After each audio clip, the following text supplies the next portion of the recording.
हाँ जी बच्चों, सत श्री अकाल सबनों। स्वागत है तुहाडा अपने चैनल स्टडी विद शाइना ते। इस चैनल ते बच्चे असी क्लास 8th 9th 10th का कंप्लीट मैथ कर रहे हैं। क्लास 9th का अपना मैथ कंप्लीट हो चुका है। अगर तुम चैनल के नवे हो, चैनल को सबसक्राइब कर लो ताकि कोई भी नोटिफिकेशन मिस ना हो। एंड क्लास 9th के बच्चे फुल मैथ की तुहानूं प्लेलिस्ट मिल चुकी। अगर तुहानूं कोई भी डाउट हो तो तुम कमेंट करके पूछ सकते हो। अज असी class 10th NCERT CBSE math chapter 14 last chapter बच्चे स्टार्ट कर लिया, प्रोबेबिलिटी। ठीक है, उस दियाँ असी 13 एग्जाम्पल ने फस्ट 7 एग्जाम्पल चंगी तरह समझ रहे हैं। ठीक है बच्चे, वीडियो थोड़ा लेंथी हो जाऊगा तुहाडे लई, फिर ये पार्ट 1 ते पार्ट 2 बनाते अपने। फस्ट पार्ट दे विच फस्ट 7 एग्जाम्पल्स कर रहे हैं। फस्ट देखो प्रोबेबिलिटी हुंदा की है बच्चे। प्रोबेबिलिटी देखो अपने कोल किसी भी चीज़ को फाइंड करनी होंगी है ना प्रोबेबिलिटी। इन्होंने प्रोबेबिलिटी के अकॉर्डिंग की किया, दो तरह नाल वंड लिया, experimental probability and theoretical probability. Experimental probability general आप कोई भी चीज़ आप परफॉर्म करते हैं, number of trials in which the event happen, जोड़ा अपन इवेंट चाहिए वो किन्ने ट्रायल बाद किन्ने ट्रायल्स के विच हैपन होया। ठीक है, divided by the total number of trials. Experimental probability या इंपेरिकल प्रोबेबिलिटी का मतलब उन्होंने एक्सपैरीमेंट करके देखना। ठीक है, वो कि आया number of trials in which the event happen divided by total number of trials. हम देखो किते किते अपने को आप कर भी नहीं सकते होंगे ट्रायल्स, तो आपको अज्यूम करना पैंदा the requirement of repeating an experiment है सम लिमिटेशंस, क्योंकि कदे कदे एक्सपेंसिव हो सकता है। जो आप कोई एज इवेंट लै लीए, जिमें देखो लॉन्चिंग आ सैटेलाइट इन, ठीक है, लॉन्च करना सैटेलाइट नू इन द स्पेस। तो ये वाले जोड़े है ट्रायल्स जोड़े आप बार बार रिपीट करिए, देखिए कि किन्ने बार इवेंट अक्कर होंदा है या नहीं होंदा। इस इवेंट में दोबारा दोबारा रिपीट करने च बच्चे एक्सपेंसिव होंगे का, तो औखा हो जाता है, डिफिकल्ट हो जाता है, तो एक लिमिटेशन आ गई। ठीक है, but how about repeating the experiment in देखो launching a satellite in order to compute the empirical probability of its failure during launching. Compute करने लिए इंपेरिकल प्रोबेबिलिटी ਨੂੰ अगर ये फेल होंदा है कि नहीं, तो लॉन्चिंग करने लिए लॉन्च आप घट्टो घट्ट एक बार कर सकते हैं, 2 बार कर सकते हैं, 3 बार कर सकते हैं। ठीक है, बट मोर टाइम तो नहीं कर सकते क्योंकि एक्सपेंसिव हो सकता है। Repetition of the phenomena of earth को एक देख लो, अर्थ को एक बार आता है, सारा कुछ ही अपने को डिस्ट्रॉय कर जाता है ना मोस्टली, तो उन्होंने 12 तो नहीं लेके आ सकते। तो इन्हों के जिन्होंने आप एक्सपैरीमेंट नहीं कर सकते, आपको अजम्पशन करनी पऊगी। ठीक है, where we are prepare to make certain assumptions, जिथे अपन अजम्पशनस बनानिया पैनिया।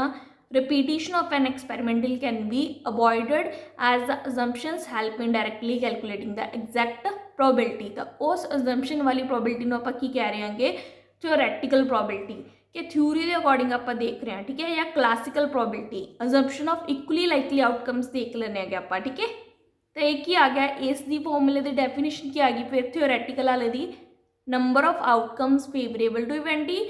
अगर कोई भी इवेंट ई मन्या आप तो number of outcomes favourable to event E divided by number of all possible outcomes of the experiment. ठीक है, डेफिनेशन वही है सेम एक्सपैरीमेंटल तो थियोरैटिकल दी। ठीक है, बट फर्क ये कि एक्सपैरीमेंटल एक्सपैरीमेंट कर करके देखने कि किन्ने ट्रायल्स इवेंट अक्कर किया है तो total number of trials. Theoretical assume कर लेने आप नंबर ऑफ आउटकम्स, जो आउटकम्स आनगियाँ जो आप अज्यूम कीतियां फेवर किन्नियां करनियां उन्होंने इवेंट ई नू divided by number of total possible outcomes of the experiment. समझ गए बच्चे प्रोबेबिलिटी की है। प्रोबेबिलिटी के दो डेफिनेशंस, तो हूँ आप प्रोबेबिलिटी थियोरैटिकल के अकॉर्डिंग डेफिनेशंस देख रहे हैं। ठीक है, तो number of possible outcomes favourable to E divided by number of all possible outcomes of the experiment, favourable divided by all. ठीक है, प्रोबेबिलिटी समझ आ गई कि प्रोबेबिलिटी कुछ भी फाइंड आउट करना है, कुछ भी इवेंट अक्कर होने नॉट अक्कर होने अपने प्रोबेबिलिटी फाइंड आउट करनी है, तो किदे इक्वल है। दो टाइप्स ने क्या, इंपेरिकल या एक्सपैरीमेंटल प्रोबेबिलिटी, दूसरी केड़ी हैगी थियोरैटिकल या क्लासिकल प्रोबेबिलिटी। ठीक है बच्चे, एग्जाम्पल स्टार्ट करते हैं। देखो फर्स्ट एग्जाम्पल देखो, find the probability of getting a head when a coin is tossed once and also find the probability of no getting a tail. जो बच्चे कॉइन टॉस किया वंस सिर्फ सिंगल टाइम किया है, probability of getting a head and probability of getting a tail ये find out करना है। पहले तो देखो अपने को जो आप कॉइन टॉस किया है उसकी सैंपल स्पेस लिख लांगे। सैंपल स्पेस की होंदा हैगा जिहड़ियां भी उहदियां पॉसिबल आउटकम्स बनदियां ने उन्हां दा सैट, ठीक है, collection of the possible outcomes जिहड़ियां बनदियां ने क्या उसनूं की कह देने आपां सैंपल स्पेस। तो जो भी डाइस नूं आपां ने की है थ्रो कीतेगा तो जां तां उत्ते हैड आऊगा जां टेल आऊगा, होर तो कोई पॉसिबल आउटकम्स है ही नहीं गा। एक साइड जाता अपने को हैड आ जाऊगा जां की हैगा टेल आ जाऊगा, ठीक है अपने को। तो सैंपल स्पेस की हैगी दो दे हैड एंड टेल। इवेंट की क्या है इन्होंने अपने को, इवेंट की होना चाहिए गैटिंग अ हैड, तो ई नू लै लिया let event E getting a head. तो प्रोबेबिलिटी ऑफ इवेंट ई दी कितनी आ गई, मतलब probability of getting a head, number of outcomes favourable to E दे फेवर, मतलब हैड लेना है। हैड किन्ने बार आया, सिर्फ वन टाइम, कला ही फेवर कर रहा है ना अपने को हैड नू। Total number of possible outcomes तो कितनी ने गया 2, तो 1/2 की आ गया probability of getting a head by tossing a coin, ठीक है। सिमिलरली हम अपने को एफ की ले लिया अपने गैटिंग अ टेल, एफ इवेंट की दा नाम ले लिया अपने गैटिंग अ टेल। तो एफ भी कितना आ गया, वन टाइम ही फेवर कर रहा है, कला एक टेल ही आ रहा है। टोटल नंबर ऑफ आउटकम्स की आ रही है 2, हैड भी आ सकता है टेल भी आ सकता है। नीचे टोटल नंबर ऑफ आउटकम्स की आ सकते हैं, ऊपर अपने फेवर के विच की है जिहड़ा अपने इवेंट लैता है, ठीक है बच्चे। सिंपल सा ईजी चैप्टर है ये प्रोबेबिलिटी वाला अपना। नेक्स्ट देखो, अ bag contain a red ball, a blue ball and a yellow ball, all the balls being of the same size. Balls का सेम साइज है का, मतलब आइडेंटिकल बॉल्स ने, सिर्फ कलर अड है, एक रेड बॉल है, एक ब्लू है, एक येलो है। Kritika takes out a ball from the bag without looking into it, ball नूं उन्हें देखा नहीं है, ठीक है। What is the probability that she takes out the yellow ball. जो तो बॉल्स आइडेंटिकल ने बचे, तो देखो yellow ball, red ball and blue ball की प्रोबेबिलिटी कटनी है कि वाई नू लैट कर लिया, इवेंट लैट कर रहे हैं, ठीक है, वाई बी आर। वाई की है ball taken out to be yellow, B ball taken out to be blue, R the event in which ball taken out to be red, ठीक है। तो येलो की देखो प्रोबेबिलिटी का फॉर्मूला की है, number of outcomes favourable to event divided by total number of possible outcomes. Favourable किन्ने है, सैंपल स्पेस अगर लिखिए, एक येलो हैगी, एक ब्लू बॉल है एंड एक रेड बॉल है, तो येलो वाली सिर्फ 1 है अपने को फेवर च, ठीक है। येलो के फेवर च येलो एक ही है ना अपने को। Total number of possible outcomes किनिया ने 3, तो 1/3 आ गया। Similarly probability of ball to be red, red ball किन्ने बार आ रही है, सिर्फ एक बॉल ही अंदर, तो एक ही होगी अपने फेवर के विच, क्योंकि आप अगर येलो कटांगे तो रेड के विच फेवर नहीं हैगा, अगर अपने को ब्लू कट लेंगे तो भी वो रेड नहीं बनूगी, कल्ली रेड वेले ही रेड फेवर करूगी ना, तो सिर्फ 1/3। Similarly probability of blue ball कितनी है, सिर्फ एक बार ही हो सकती है। Total number of possible outcomes किहड़ियां मर्जी हो सकती हैं तिन्हां चों, जरूरी नहीं है कि बॉल ब्लू ही आवे, तो टोटल नंबर ऑफ आउटकम्स 3 ने, 1/3 आ गया, ठीक है। प्रोबेबिलिटी का फॉर्मूला बस एक याद रखना है कि number of possible outcomes favourable to event divided by total number of possible outcomes, ठीक है। रिमार्क देखो बच्चे, an event having only one outcome of the experiment, जिहदे विच अपने को सिर्फ एक आउटकम ही आवे, जिवें हुण येलो दे विच आई सी, एक आउटकम ही आई सी, उहदे फेवर दे विच रेड दे विच एक आई सी, ब्लू दे विच एक आई सी, पिछे आपां पिछली एग्जाम्पल दे विच हैड दे विच फेवर दे विच एक आई सी, टेल दे विच एक आई सी, तो उन्हां सारे एक्सपेरिमेंट्स नूं की कह देना है, elementary event. The event having only one outcome of the experiment is called a elementary event. In example 1, both the events E and F are elementary events. Similarly, in example 2, all the three events Y, B, R are elementary events. ठीक है, अगे की है बच्चे note down करन च कि elementary event की होर कंडीशन की हैगी, प्रोबेबिलिटी ऑफ जिहड़े उस अपने को एक्सपेरीमेंट के इवेंट्स बनते एलीमेंट्री, उन्होंने प्रोबेबिलिटी सम करके 1 बनाती है, ठीक है। Probability of E plus probability of F is equal to 1, probability of Y plus probability of R plus probability of B is equal to 1, that is the sum of the probability of all the elementary events. जिहड़े भी experiment के विच elementary events बने ने के उन्होंने सम of probabilities की बना रही ने is 1, the sum of probability of all the elementary events of an experiment. एक एक्सपेरिमेंट के जिहड़े भी एलीमेंट्री इवेंट्स आ रहे हैं अपने को, उन्हों का सम ऑफ प्रोबेबिलिटीज की होगा बच्चे 1, ठीक है। ये एलीमेंट्री इवेंट्स की कंडीशन हैगी, तो तुहानूं MCQ वाइज पूछ सकते हैं ये। थर्ड एग्जाम्पल देखो, suppose we throw a die once, what is the probability of getting a number greater than 4। एक डाई होंगे बच्चे अपने को लूडो वगैरह च खेडते हैं ना, तो वो देखो 1 2 3 4 5 6 नंबर्स वो होंगे अपने को डिनोट किए होंगे, मार्क किए होंगे उत्ते। अपन प्रोबेबिलिटी कि करनी है, what is the probability of getting a number greater than 4। Greater than number 4 किहड़े आ गए, सिर्फ 5 एंड 6, मतलब पॉसीबल आउटकम जो फेवर कर रही ने अपने इवेंट में, जो आप इवेंट मन्निया उसके फेवर सिर्फ 2 वैल्यू आ रही ने 5 एंड 6, ठीक है। तो प्रोबेबिलिटी देखो किमें कैलकुलेट करांगे, हेयर लैट ई लैट कर लिया event getting a number greater than 4, the possible outcome of throwing a die is 6, ठीक है। एक डाई में जो थ्रो कर दिया तो वो पॉसीबल आउटकम्स कितनी आंदियां ने बच्चे 6, किहड़ियां 1 2 3 4 5 एंड 6। हुण फेवरेबल किहड़ियां ने इवेंट ई दे 5 एंड 6, क्योंकि ग्रेटर दैन 4 लेना अपने नंबर, तब प्रोबेबिलिटी ऑफ ई मीनस के probability of greater number than 4 is equal to favour कितनियां कर रही ने 2, ठीक है। वैल्यूज नहीं लिखनिया होंदियां, नंबर ऑफ वैल्यूज करनिया होंदियां ने, इत्थे लिखना होंदा है। तो number of outcomes favourable to E कितनियां ने 1 and 2, 2 divided by total number of possible outcomes कितनियां ने 6, 1 2 3 4 5 एंड 6, ठीक है। तो 6 अपने को की नहीं किया पॉसिबल आउटकम्स ने, कट करके बचे 2 1 जा 2 2 3 जा 6, तो 1/3 आ गया। नैक्सट की क्या इन्होंने, what is the probability of getting a number less than और इक्वल टू 4। हुण जां तां नंबर 4 दे इक्वल होवे जां उस तो लैस होवे। एफ लैट कर लिया पहले event getting a number less than और equal to 4, number of outcomes favourable to F कितनी आ गया हुण अपने कोल, डाइस से किन्ने होंगे आ बच्चे लैस दैन या 4 दे इक्वल 1 2 3, ये लैस दैन 4 आ गए एंड 4 की आ गया इक्वल टू 4 वाला, ठीक है। तो ये आउटकम्स आ गया किन्नियां ने टोटल 4। प्रोबेबिलिटी ऑफ एफ कितना आ गया इवेंट टक्कर करन दी 4/6, क्योंकि फेवर्स कितनियां कर रही है ना आउटकम्स 4, टोटल कितनियां ने 6, कट करके बचे 2/3 आ गया, ठीक है।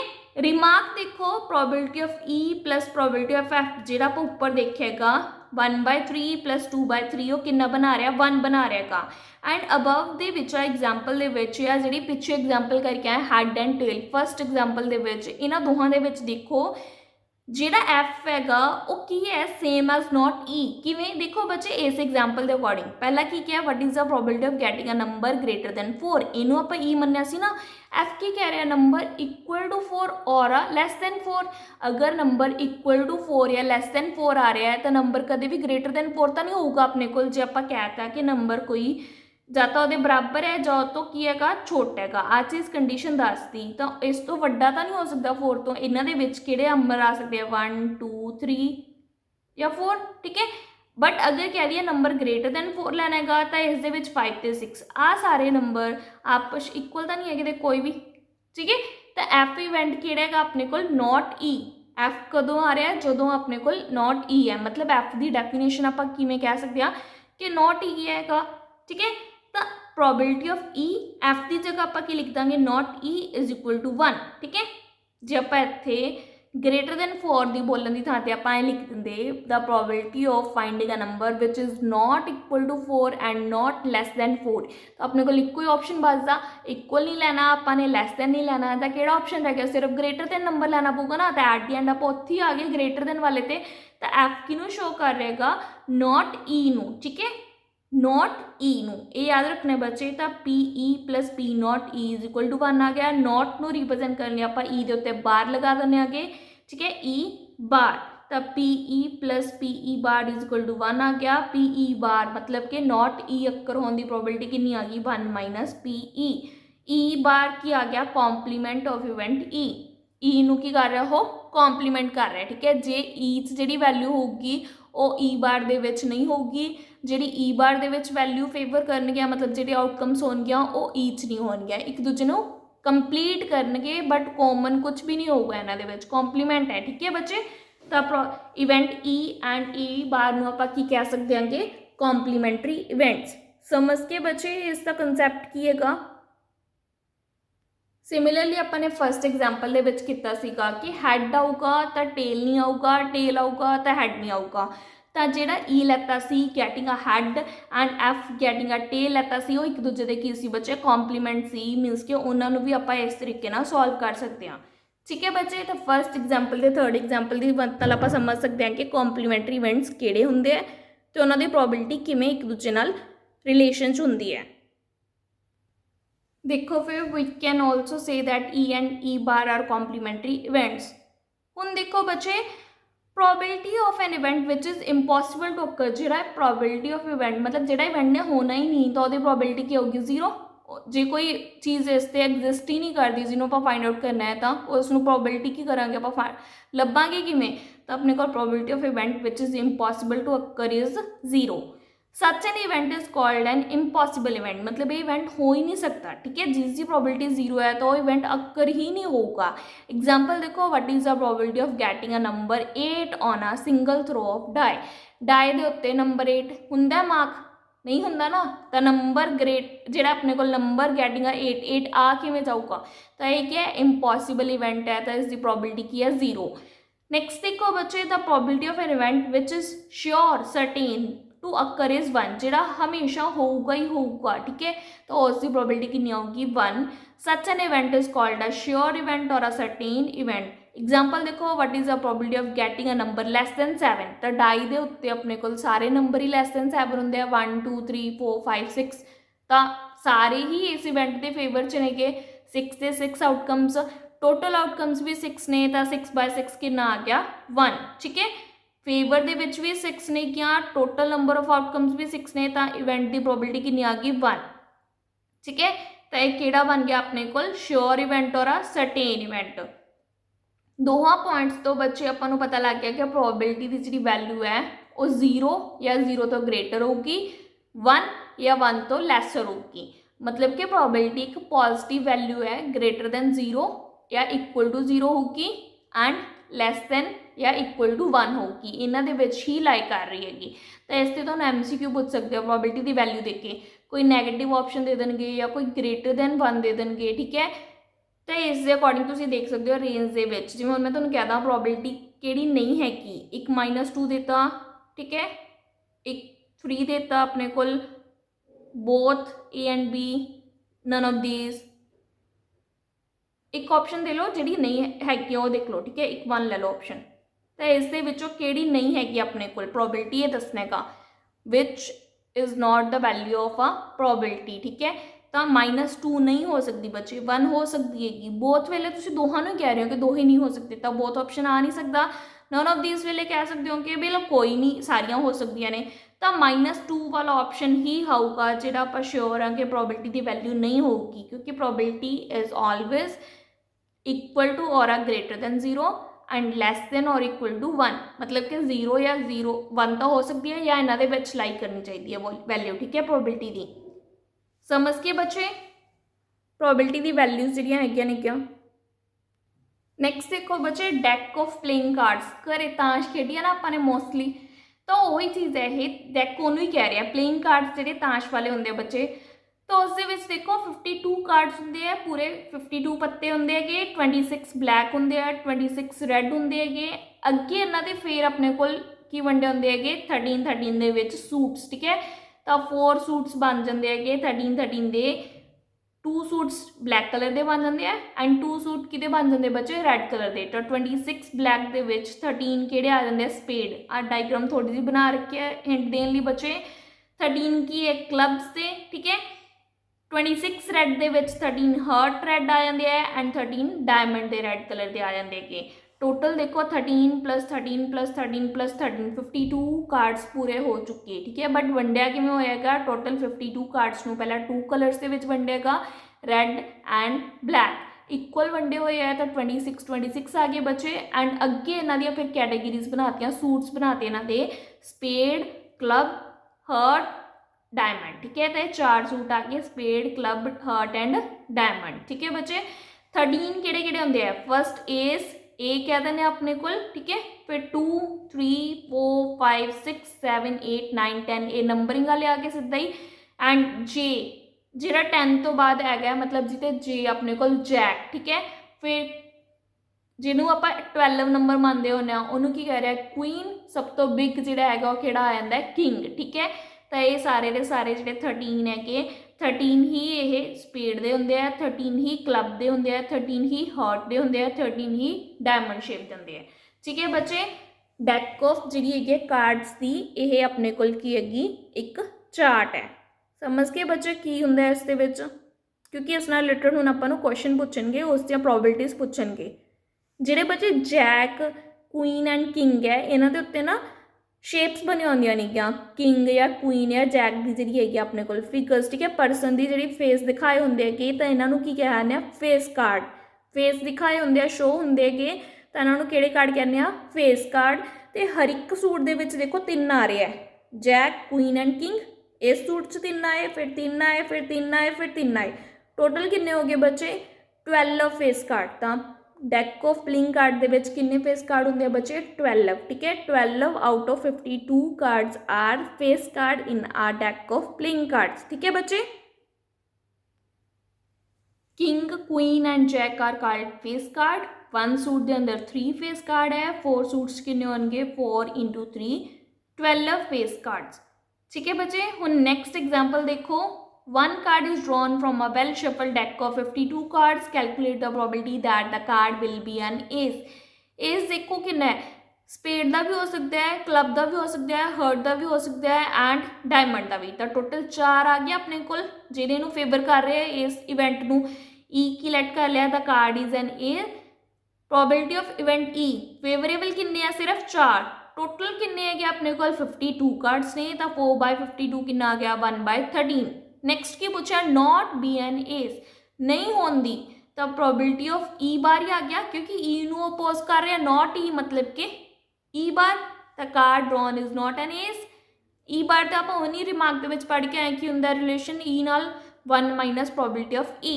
1 माइनस 1/13 एल्सियम लैके 13 माइनस 1/13 मतलब 12/13 आ गया। अगर तुहानूं फॉर्मूला नहीं याद रहिंदा बच्चे तो तुसीं आपे काउंट भी कर सकते हो कि एफ जिहड़ा आपां इवेंट लैट कर लिया, नॉट ई नहीं लैट कर रहे, हुण आपां नूं नवां नाम दे रहे हैं एफ कि card drawn is not an S.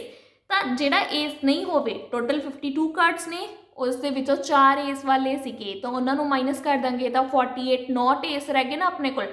Total किन्ने 52, तो प्रोबेबिलिटी ऑफ एफ कितना आ गया 48 डिवाइडेड बाय 52 कितना आ गया बच्चे 12/13, ठीक है।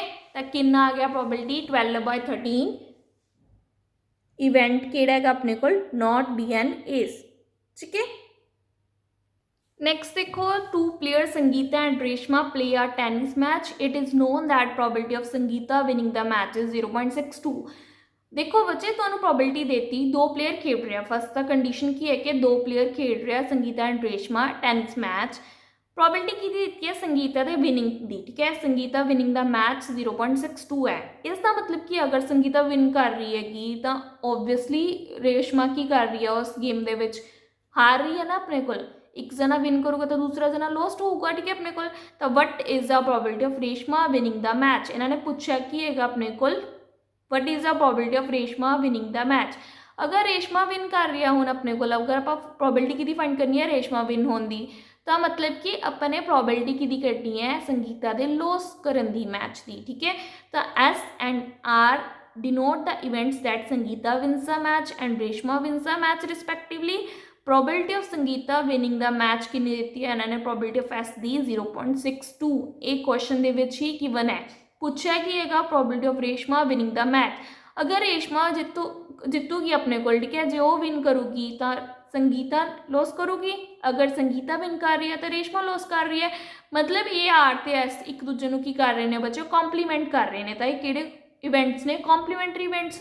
तो इन्हों के उत्ते आपां रिमार्क वाला रिलेशन लगा सकते हैं, P R is equal to 1 minus P S. आपस किमें रिलेट कर रहा है अपने को, रिलेशन अपने को P R is equal to 1 minus P S. तो 1 माइनस 0.62 इज इक्वल टू कितना आंसर आ गया 0.38। इस वाले क्वेश्चन के विच आपां नूं आही फॉर्मूले के अकॉर्डिंग आंसर निकालना सी, अदरवाइज क्वेश्चन का आंसर नहीं निकलना बच्चे, ठीक है।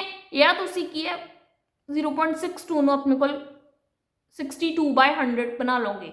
जे तुसीं फॉर्मूला नहीं यूज़ करना तो इत्थे तुसीं की बना लोगे 0.62 का मतलब प्रोबेबिलिटी ऑफ जी संगीता दी है 0.62, इनू की लिख लिया 62/100।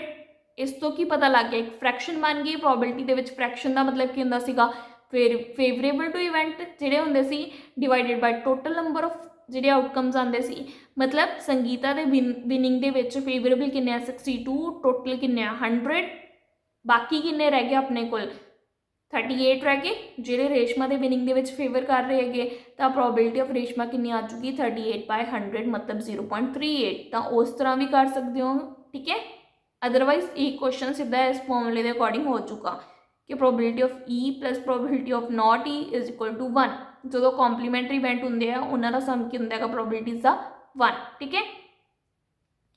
6 देखो example Savita and Hamida are different Samida and Hamida are friends but is the probability that both will have different birthday दो फ्रेंड्स ने समीदा एंड हमीदा ठीक है इन्हों की प्रोबेबिलिटी करनी हैगी डिफरेंट बर्थडेज होने की सैकेंड प्रोबेबिलिटी की करनी है सेम बर्थडे होने की ठीक है ज़्यादा डिफरेंट बर्थडे होगा उन्होंने जबकि ये बच्चे अपने को सेम डे बर्थडे है। देखो इन्होंने क्वेश्चन के होर भी कहेगा इग्नोर आ लीप ईयर मतलब कि आपने टोटल डेज किन्ने लैने हैं ईयर दे 365 ठीक है। If Hamida's birthday is different from Samita अगर आप फर्स्ट प्रोबेबिलिटी कट रहे हैं कि दोहां दे बर्थडे डिफरेंट डे ने the number of favourable outcomes for her birthday अगर एक दिन मान लीए कि सविता का बर्थडे है तो उस दिन छड्ड के बाकी डे किन्ने रह गए ईयर दे विच 365 माइनस 1 364 डेज इन्हों के किसी भी दिन हो सकता है अपने को हमीदा का बर्थडे क्योंकि आप समीता का जोड़ा बर्थडे आ वो एक दिन फिक्स कर लिया उस दिन आप नहीं लैके आ रहे उस दिन आप माइनस करता तो फेवरेबल आउटकम्स किनिया रह गई अपने को 364 टोटल आउटकम्स किनिया ने 365 तो probability of Hamida's birthday is different from Savita's birthday ਜਿਹੜੇ दिन उन्होंने सविता का सी बचे उस दिन आप नहीं लै रहे हमीदा का तो टोटल 364 डेज अपने को अवेलेबल रह गए कि इन्हों चो किसी भी दिन आ जाए तो डिफरेंट ही होगा तो 364 डिवाइडेड बाय 365 क्या आ गया प्रोबेबिलिटी ऑफ इवेंट ठीक है। हुण नैक्सट की अपने को सेम बर्थडे वाले दिन करना है सेम बर्थडे वाले दिन किसी भी दिन आए तो दोहां का सेम ही आऊगा उत्थों ही पता लग रहा है कि एक दिन ही आऊगा फेवर दोहां दे विच किहड़ा मर्जी दिन लै लो वो टोटल नंबर ऑफ आउटकम्स किनिया ने 365 तो सैकेंड की प्रोबेबिलिटी कितनी आ चुकी 1/365 ਜਾਂ तो थ्योरी वाइज एक्सप्लेन कर लोगे ਜਾਂ आही फॉर्मूला लगा के अपने को कॉम्पलीमेंटरी इवेंट्स का क्योंकि जे बर्थडे सेम है तो डिफरेंट नहीं हो सकता अगर डिफरेंट डे है बर्थडे तो सेम डे नहीं हो सकता एक दूजे में कॉम्पलीमेंट कर रहे हैं कि ठीक है किसी की आउटकम दूसरे इवेंट के आउटकम के नहीं आऊगी ठीक है। तो कॉम्पलीमेंटरी इवेंट है तो कॉम्पलीमेंटरी इवेंट का रिजल्ट लगा सकते हो या सीधा थ्योरैटिकल वाइज लिख के भी लिख सकते होंगे। देखो सैकेंड वाला प्रोबेबिलिटी आप किवें सॉल्व करते हैं probability of Savita and Hamida have the same birthday 1 minus both have different birthday क्योंकि नॉट ही हो गया अगर नॉट डिफरेंट है तो सेम आ गया ना अपने को तो 1 माइनस 364 डिवाइडेड बाय 365 1 बाय कितना आ गया 365 ठीक है।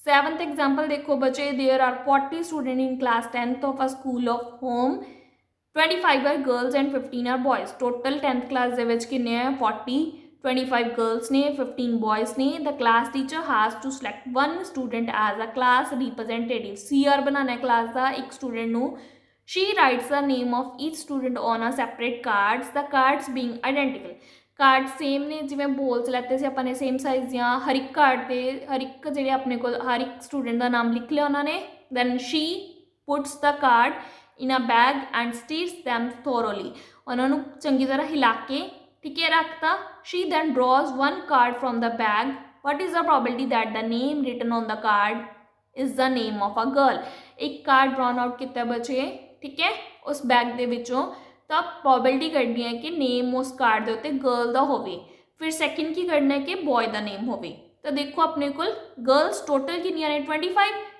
स्टूडेंट किन्ने दे विचों ने 40 दे विचों तो probability of a girl name होने की किन्नी आ गई फेवर किन्नियां कर रही ने 25 टोटल किन्नी आउटकम्स ने 40 तो 5/8 आ गया 5 के टेबल से कैंसल आउट करके सिमिलरली बॉय दे विच फेवर किन्ने कर रहे 15 टोटल किन्ने है 40 3/8 आ गया। अदरवाइज तुसी बॉय का किवें कट सकते हो बच्चे प्रोबेबिलिटी ऑफ नॉट बॉय लैके भी कट सकते हो अपने को ठीक है करना कि आपने प्रोबेबिलिटी ऑफ बॉय बॉय मीनस कि नॉट गर्ल भी आ गया ना अपने को तो 1 minus probability of not boy 1 minus probability of girl 1 minus P जिहड़ा प्रोबेबिलिटी ऑफ गर्ल दी ओह कितनी है 5/8 3/8 ये चीज़ किवें कीती है देखो probability of boy and probability of not boy boy होन ते नहीं होन दो एक दूसरे के कॉम्प्लीमेंट्री इवेंट कर गए 1 ਦੇ इक्वल है। नॉट बॉय मीनस कि प्रोबेबिलिटी ऑफ की आ गई गर्ल, नॉट बॉय मीनस क्यों की होगा गर्ल ही होगी, तो probability of boy plus probability of girl की कितनी है 1, तो वही फॉर्मूला लगाया प्रोबेबिलिटी ऑफ बॉय की किहदे इक्वल आ गई 1 minus probability of not boy, not boy मीनस probability of girl, probability of girl आप पहले कैलकुलेट कर चुके 5/8 है, वैल्यू पुट करोगे 1 माइनस 5/8 कितना आ गया 3/8। ठीक है, ये फॉर्मूला बच्चे किन्ना दे विच लगूगा जोड़े कॉम्प्लीमेंट करनगे। ठीक है, कॉम्प्लीमेंट मीनस कि जेड़ा इवेंट आप लैता है उसकी आउटकम दूसरे इवेंट की आउटकम से विच कदे भी ना आवे। ठीक है, दोहे की बनन डिसजॉइंट सेट बनन, दोहां दे विच कुछ भी कॉमन ना होवे। ठीक है, इंटरसैक्शन ना होंदी होवे, अगर इंटरसैक्शन लिए कुछ भी लभांगे तो आपां नूं कुछ भी सेम नहीं मिलूगा उन्हां दोहां सैट्स दे विच, तां ओह किहड़े आ गए कॉम्प्लीमेंट्री सेट। ठीक है, समझ गए बच्चे। ये अपन 7 एग्जाम्पल्स हुण अपन 6 एग्जाम्पल्स हो रह गई, और नैक्सट वीडियो के कंप्लीट कर दें क्योंकि वीडियो अदरवाइज बहुत लेंथी बन जाती। होप्सो तुहानूं अज की वीडियो पसंद आई होगी, कंसैप्ट समझ आया होना प्रोबेबिलिटी का, प्रोबेबिलिटी की होंगी है, फॉर्मूले रिलेटेड किहड़े इक्वली लाइकली ने जिन्हां दी प्रोबेबिलिटी सेम होंगी है, एंड अपने को कॉम्प्लीमेंट्री इवेंट्स उन्हां दी किवें कैलकुलेट करनी है। ठीक है, बहुत ईजी चैप्टर है, क्वेश्चन तुहानूं आ जांदा इहदे विचों, तां चंगी तरह समझ लो एंड फ्री दे मार्क्स बनने अपने एग्जाम के। ठीक है, अगर तुहानूं कोई डाउट रह गया तो तुसीं कमेंट करके पूछ सकते हो। ठीक है, अज की अगर तुहानूं वीडियो चंगी लगी तो तुसीं लाइक सबसक्राइब शेयर कर लो ताकि कोई भी नोटिफिकेशन मिस ना हो। वीडियो नूं वध तो वध शेयर कर दो। Thank you.